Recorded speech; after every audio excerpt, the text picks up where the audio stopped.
Rasa lambat pula saya ni. Nafsu amarah ni kalau kita nak tahu, dia banyak unsur syahwat. Apa makna syahwat? Keinginan.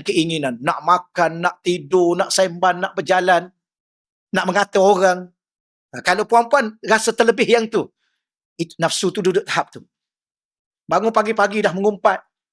Kalau ia pun tunggulah tengah hari sikit, tak boleh, tak sabar, nak mengumpat orang. Mengumpat dalam ni, Ustazah ya, mudah sekarang ni. Dulu dia buat appointment. Appointment apa? You ada tak petang ni? I rasa nak datang rumah you lah. Ni ada cerita best ni, you tahu tak?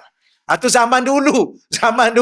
Zaman sekarang, dia buka telefon dia dia post dalam satu grup. Dia mengumpat. Ada berapa orang dalam grup tu? 200 orang. 200 orang sekaligus dia sebarkan mengumpat dia. Dulu selamat sikit mengumpat zaman dulu. Ya ke selamat sikit? Zaman dulu mengumpat 2-3 orang kan? 2-3 orang. Zaman sekarang, kadang-kadang dia mengumpat orang satu dunia. Macam mana dia nak minta ampun?